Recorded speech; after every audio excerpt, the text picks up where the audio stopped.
Everyone, welcome back to my channel Oishi Anchal. বর্ষা মুখর দিনে চলে এসেছি আরও একটা নতুন ভিডিও নিয়ে। এখন তো বর্ষাকাল, তাই সব সময় বৃষ্টি হয়েই চলেছে। প্রত্যেক দিন ঘুম থেকে উঠে কার বৃষ্টি দেখতে ভালো লাগে বলুন তো? ডিউটি যাওয়ার সময় বৃষ্টি, এখানে যাওয়ার সময় বৃষ্টি, ওখানে যাওয়ার সময় বৃষ্টি, সব সময় প্রায় বৃষ্টি হয়েই চলেছে। আজকে আমার না একটুও বৃষ্টি দেখতে ভালো লাগছে না, কারণ আজকে সকালবেলায় যাওয়ার কথা ছিল বাড়ি, মানে মেদিনীপুর যাওয়ার কথা। আসলে আমার উইক অফ চলছে মানে কালকের দিনটা ছুটি, আর তো পরশু দিন ছুটি রয়েছে।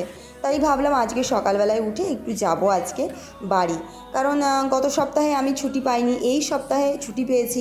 মনটা একটু ভালো ছিল, কিন্তু ওই মুডের 12টা বেজে গেল। ঘুম থেকে উঠেই দেখছি বৃষ্টি। আমার বাকি রুমমেটদেরও আজকে ছুটি, ওরাও যাবে বাড়ি। তাই ঠিক করলাম আমরা সবাই বাড়ি যাব। ওরা তো একটু পরে বেরোবে, আমার বাড়ি একটু দূরে, তাই আমি ভাবলাম আমি আগে বেরিয়ে পড়ি। রাস্তা দেখেছেন পুরো ফাঁকা, যে কজন আছে ছাতা নিয়ে চলছে। ভালোই বৃষ্টি হচ্ছে, পুরো রাস্তা একদম ভিজে। আমিও ছাতা নিয়েছি, বাতাসের তোড়ে প্রায় উড়েই যাচ্ছে ছাতা। কারণ না বৃষ্টির সঙ্গে সঙ্গে এত ঝড় হচ্ছে যে কি বলবো। আমি একদম রেডি হয়ে রাস্তায় চলে এসেছি। ছাতা ধরবো না ব্যাগ ধরবো না বাসে উঠবো, এইসব করতে করতে না মানে কি বলবো, আর অনেকক্ষণ বাসের জন্য দাঁড়িয়েছিলাম। একে তো বৃষ্টি পড়ছে, আর এত বৃষ্টিতে বাস পাওয়া মুশকিল। প্রায় 1 ঘন্টা দাঁড়ানোর পর পেয়েছিলাম বাস। তারপর বাস থেকে সরাসরি নেমে চলে এসেছি বাড়ির কাছে, মানে আমাদের সুরক্ষার গলির কাছে নেমেছি। দেখুন এই সময়টা পুরো রোদ উঠে গেছে, আবার রোদের জন্য ছাতা নিতে হয়েছে। মানে বৃষ্টির জন্য এতক্ষণ ছাতা নিয়েছি, এবার রোদের জন্য। এই যে ঘন্টাখানেক আগেও বৃষ্টি হয়েছে, রাস্তায় কত জল জমেছে দেখেছেন? সত্যি কথা বলবো, আমার পায়ে যদি শু না থাকতো না, তাহলে আমি এই বৃষ্টির জলের মধ্যে ছপ করে চলতাম। কি ভালো লাগছে বাড়ি এসে। অনেক দিন পর আজকে চলে এসেছি বাড়ি। আর এই যে সবাই খাবার দাবার নিয়ে রেডি হয়ে বসে গেছে। কালকে ভালো মন্দ খাওয়ার চলে যাব। অনেকদিন না এসব চপ খাওয়া হয়নি আর কি। চপটা দেখে মনটা হঠাৎ করে অনেক ভালো হয়ে গেছে, খুব ভালো লাগছে আজকে। এবার বলো তুমি যে আজকে আমি আসার আগে বাজার করতে গেলে কি কি বাজার করবে? এই যে মাছ, পোনা মাছ, চিংড়ি মাছ, মাছের মাথা, এই সবজি টবজি সব নিয়ে এলাম। বাজারে ভালোই তো বাজারের দাম। 100 টাকা নিচে কিছু নেই। কলমি শাক, মূলো, বেগুন, এইসব নিয়ে মোচা। এটা কি কি আছে এখানে? কিসের কিসের চপ আছে? একটা স্যান্ডউইচ আছে, চপ আছে। আর এখন জল খাওয়ারে কি হচ্ছে? পরোটা হয়েছে, আলু চচ্চড়ি।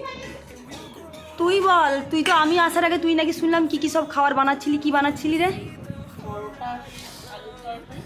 আলুর তরকারি আর পরোটা। তোর আলুর তরকারি এরকম কালো হয়ে গেল কি করে? এটা সাদা আলুর তরকারি। আজকে বাড়ির বউ আমাদেরকে পরিবেশন করে দিচ্ছে আলুর তরকারি। আমি তো অনেকদিন পরে এলাম, তাই জন্য আমাকে একটুখানি ভালো মন্দ করে রান্না করে খাওয়াচ্ছে। সোনামণি পরোটা আন তাড়াতাড়ি।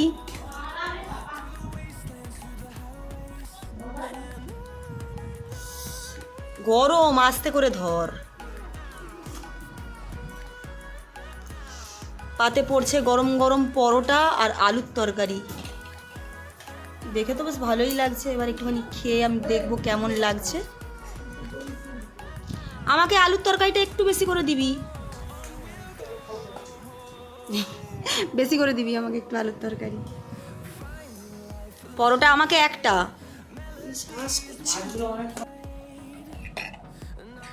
আলুর তরকারি তার সঙ্গে কি দিচ্ছিস? বোঁদে? বোঁদে দে। বোঁদে নাকি মিহিদানা এটা? বোঁদে। বাবা তোমার থালাটা দাও। তোমাকে কি সে প্রসঙ্গে কেউ তুলতে বলছে? রসালো বোঁদে রে। দে, এটা আমার ফেভারিট বোঁদে।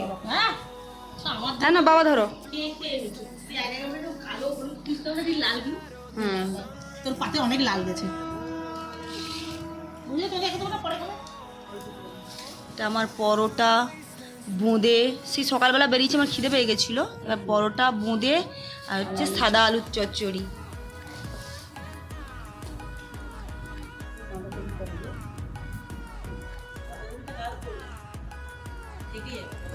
আলুর চচ্চড়ি আর রুটি। হাই, আপনারাও খান।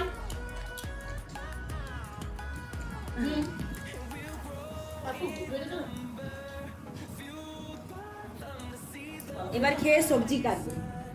দুপুরবেলায় খাওয়া দাওয়ার পর একটুখানি ঘুমিয়েছিলাম, তারপর বেরিয়েছিলাম একটুখানি বাজারের দিকে, সেটা আর শ্যুট করা হয়নি। তারপর সন্ধ্যেবেলায় এসে সোনামণি দেখলাম ঘুগনি বানিয়েছে, তো ভাবলাম যে রাত্রিবেলায় কী খাবো, আমার তো আর মুড়ি খাওয়ারও ইচ্ছে নেই, রোজই তো প্রায় ওখানে বেশিরভাগ দিন মুড়ি খাই, তাই এবেলাও দেখছি মা করেছিল রুটি। এবেলাতেও আমি খেয়ে নিলাম একটা রুটি, সেই সকালের বোঁদে ছিল ওই বোঁদেটা, আর দিয়ে দিল গরম গরম ঘুগনি, এসবই খেলাম। এই করেই আজকে সারা দিন কাটলো।